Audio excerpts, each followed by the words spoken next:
sekali lagi hal-hal yang berkaitan dengan penyidikan ini tidak bisa dianggap hal yang sepele, karena masyarakat ya sampai kapanpun lah kadang-kadang ada oknum ya yang kurang bagus, tapi tetap masyarakat masih butuh polisi, perlu polisi. Saya selalu katakan pasti dalam tubuh kepolisian ada polisi baik dan polisi yang tidak baik situ. Kalau polisi baik menurut saya, ya menurut ukuran saya masih ada 99% lah.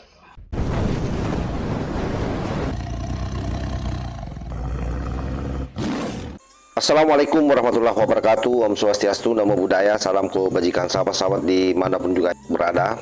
Apa yang terjadi di ruang sidang hari ini, sahabat, dalam kasus CLS ya yang digugat oleh M. Taufik CS, itu saya kira benar-benar di luar skenario para penggugat, terutama para pengacaranya yakni M. Taufik.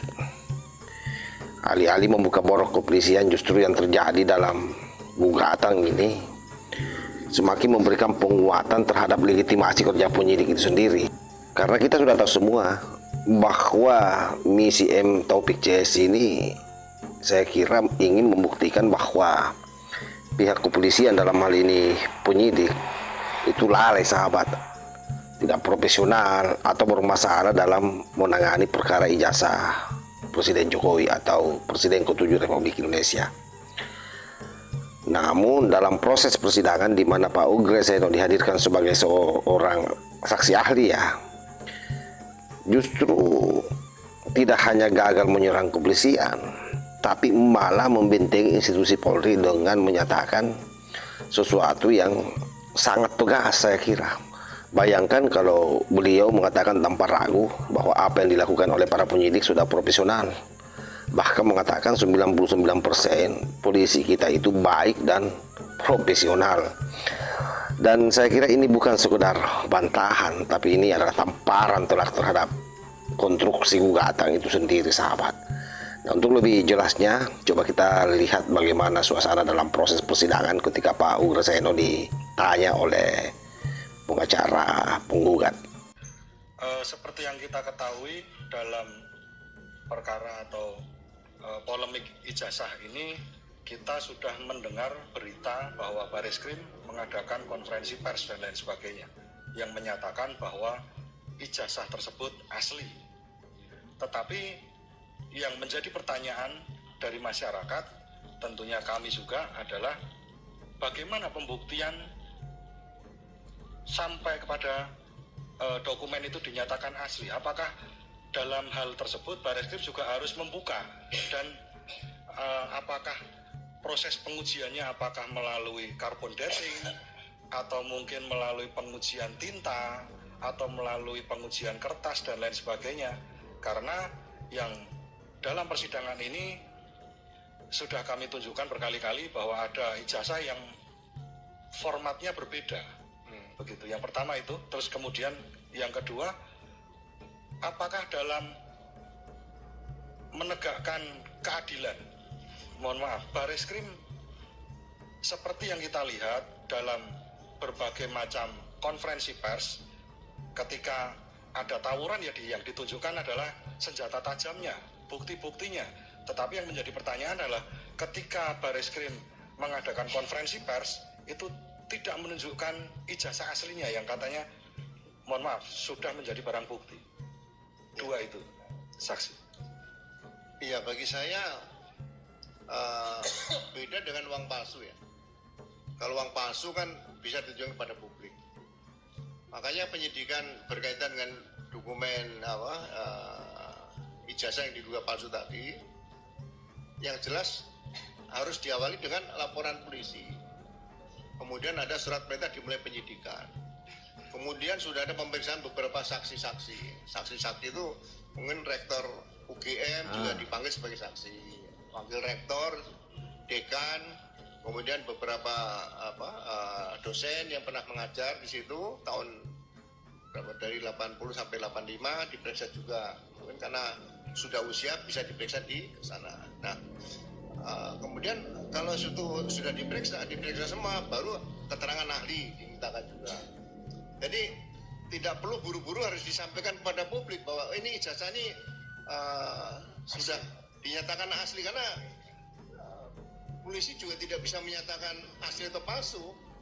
Seperti masalah merek itu polisi tidak bisa menyatakan ini mereknya asli palsu, harus digugat di pengadilan niaga seperti itu. Jadi ya hakim ya harusnya nanti membuktikan di situ. Jadi bagi saya ada kondisi keterburu-buruan untuk bisa menyatakan di depan publik bahwa ijazah ini asli seperti itu, karena pekerjaan polisi dalam penyidikan itu bukan pekerjaan yang mudah, pekerjaan yang sangat sulit bagi saya.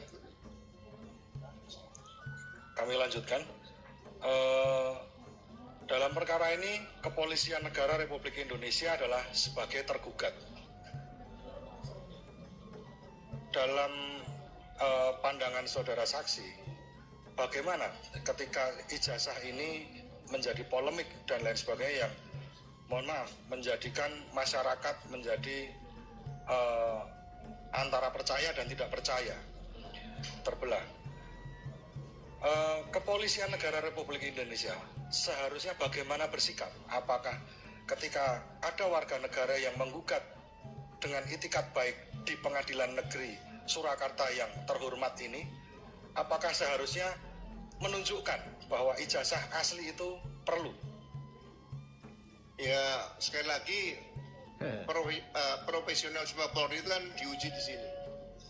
Saya tahun 1999 itu kasus Bulogit saja, untuk mendengar keterangan Presiden Gus Dur saja beliau siap sebagai saksi, jadi tidak ada masalah. Jadi dan itu diperiksa di istana waktu itu.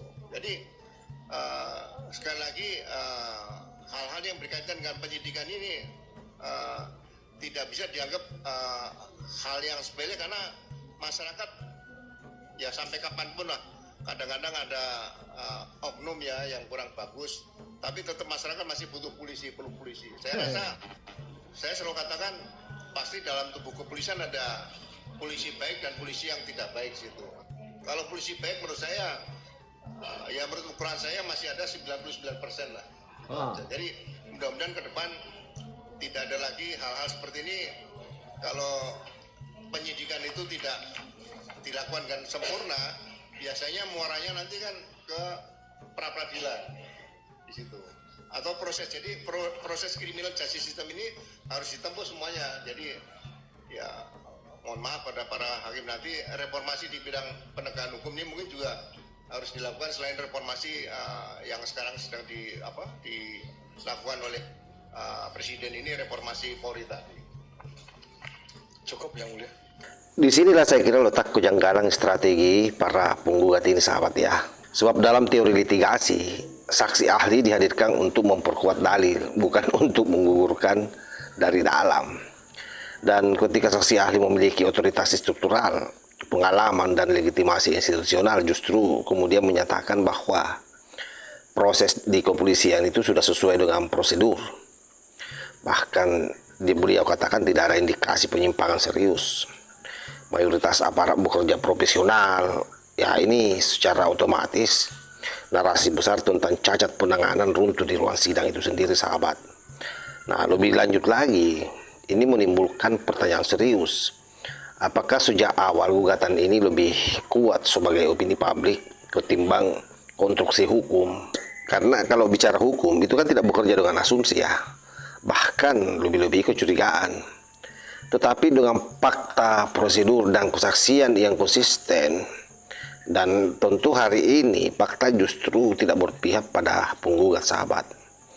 Saya kira sidang ini memberi satu pelajaran penting bagi publik ya, bagi kita semua, bahwa tidak semua serangan balik terhadap institusi negara berakhir sesuai rencana. Kadang-kadang senjata yang kita bawa justru berbalik, menguatkan pihak yang ingin kita delegitimasi. Inilah yang terjadi pada proses persidangan kali ini, sahabat. Seorang ahli sendiri mengakui profesionalisme penyidik, maka yang dipertanyakan saya kira bukan lagi kinerja kepolisian, melainkan arah, tujuan, dan kredibilitas gugatan itu sendiri. Akhirnya hukum berbicara dengan caranya sendiri, tenang, dingin, dan berbasis fakta. Yang terjadi ini kan fakta ini. Dan hari ini fakta itu berbunyi jelas. Upaya pendelegitimasian kerja-kerja penyidik saya kira gagal di hadapan saksi yang mereka pilih sendiri. Saya kira demikian. Wallahul muwaffiq ila aqwamit thoriq. Wassalamualaikum warahmatullahi wabarakatuh.